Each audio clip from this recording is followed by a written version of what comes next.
Bonjour, bienvenue pour cette série de l'interview Zarma, tu as créé ta boîte. Bon là aujourd'hui exceptionnellement on est avec Vincent Turpin qui est un ami à moi, d'ailleurs ça fait 25 ans qu'on se connaît, on est d'accord hein. C'est ça, 27 ans que tu me supportes, c'est bien ça, je crois. C'est ça, et on en a fait des choses ensemble. on en a fait énormément, exactement. Et en gros là j'ai demandé à Vincent qui est lui directeur du stade Sottevillers, donc c'est le 5e meilleur club d'athlétisme. Et je voulais justement vous le présenter parce qu'il a un poste assez important au stade. Parce que je crois, toi, Zarma, tu es directeur du stade Sottevillers, c'est bien ça, Vincent? C'est ça, ça fait 24 ans que je suis dirigeant du 5e club d'athlétisme de France. D'accord, très bien, super. Et tu fais quoi là-bas? Est-ce que tu pourrais expliquer quel est ton rôle? Ouais, je peux expliquer. En fait, l'idée, c'est 4 parties. Une première partie où je suis directeur du club au quotidien, où je manage des collaborateurs et plus de 1850 licenciés sur le territoire métropolitain rouennais.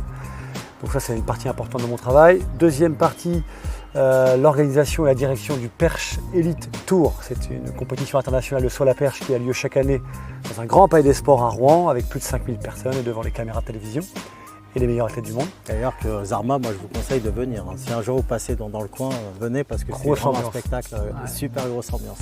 Voilà, donc vous êtes tous invités au mois de mars-avril 2025.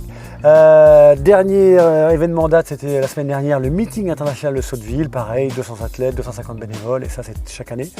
Et la dernière partie, c'est une partie importante pour moi, puisque on va en parler beaucoup dans ces prochains jours, c'est de coacher des athlètes de niveau mondial, voire olympique. D'accord. Et justement, tu es coach de Linda qui, je crois, va faire en tout cas, tu me l'as dit tout à l'heure, elle va faire les Jeux Olympiques là, cette année, elle va faire le 400 mètres haies. Est-ce que tu peux nous expliquer comment tu prépares justement cet événement? Quels sont tes objectifs, etc. Est-ce que tu peux nous en parler un petit peu? Alors, c'est des mois et des mois et des mois forcément de préparation, qualifié, pas qualifié, il y a une incertitude, des hauts, des bas, voilà, c'est jamais simple. Mais effectivement, elle a obtenu sa qualification mercredi dernier, donc elle va être athlète olympique. Mercredi dernier, on était le... Eh bien, c'était fin mois, le dernier jour de juin, alors s'arrêtait la période de qualification pour les Jeux Olympiques.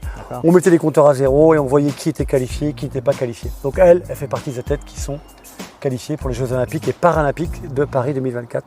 Donc voilà l'échéance qui se présente à nous. Donc on est à un mois du jour J, à un mois de toucher le Graal, de rentrer dans ce stade olympique, d'aller au village olympique, de vivre son rêve qu'elle attend depuis qu'elle est jeune fille. D'accord, ok. Et elle a quel âge elle a 31 ans, elle est maman d'une enfant de 10 ans, donc c'est quand même une particularité importante à prendre en compte. Quand on est athlète de très très très haut niveau et qu'on est maman, il y a un double enjeu quand même, hein. C'est la vie de maman, la vie d'athlète de haut niveau, et tout ça, il faut qu'on arrive à le conjuguer au quotidien pour qu'elle puisse atteindre le haut niveau en tant que maman et aussi je vais faire une petite parenthèse parce que c'est vrai qu'il y a beaucoup de personnes qui nous regardent, il y a beaucoup de mamans preneurs, des mamans en fait qui ont leur propre entreprise. Et effectivement, je pense qu'elle, ça peut être aussi un exemple parce qu'elle peut gérer à la fois sa partie, on va dire, sportive et sa vie de maman. Et justement, elle gère comment tout ça?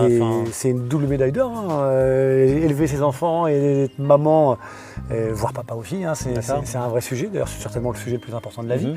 Et puis parallèlement, atteindre le top niveau et obtenir des médailles internationales, comment tu gères? Par l'organisation.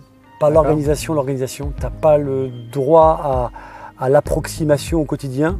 Tout est timé, tout est organisé pour que tu puisses faire l'entraînement visible, l'entraînement invisible et être à 100% avec sa famille. Et ça, c'est compliqué. D'accord. Et donc là, du coup, c'est la première fois qu'elle fait les Jeux Olympiques? Ouais. D'accord. Et elle a quoi comme palmarès aujourd'hui? Elle vient de faire 3e au championnat d'Afrique au Cameroun, dans son pays. Donc elle a tout un engouement populaire autour d'elle. Donc elle a eu une grande réussite comme ça. Elle a fait 3e aussi aux Jeux africains. Et finalement, c'est la plus grande des compétitions mondiales qu'un athlète puisse rêver. Et c'est la première fois qu'elle va faire les Jeux Olympiques en France, à Paris. D'accord. Et on va dire un pronostic par rapport à ce qu'elle peut amener une médaille Le meilleur des pronostics que je puisse lui espérer et qu'on puisse espérer ensemble, c'est d'aller jusqu'au bout d'elle-même, de faire tout ce qu'elle sait bien faire. Et après, la place et les performances et les records du pays, record national peut-être va tomber, mais j'ai pas trop envie de de penser à l'objectif ou à la performance. Ce qui compte, c'est pas l'objectif, c'est le chemin pour atteindre l'objectif. Ouais, mais Vincent, il y en a quand même forcément un. Non, il n'y en a pas. Allez, si elle est déjà demi-finaliste, ça va être très très bien.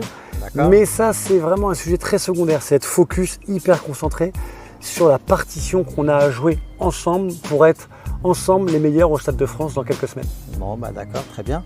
Et est-ce que tu pourrais nous donner un conseil entrepreneurial, toi qui gères en plus une équipe au sein du stade, qui gère des sportifs de haut niveau et ça depuis très très longtemps.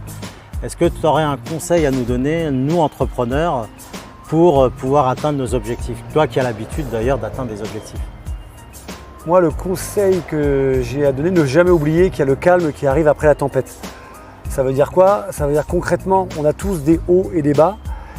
Et j'en ai vécu un avec Linda il y a 3 semaines, puisqu'elle voulait carrément arrêter l'athlétisme, puisqu'elle a eu elle a fait 2 meetings en France, et 2 meetings très décevants.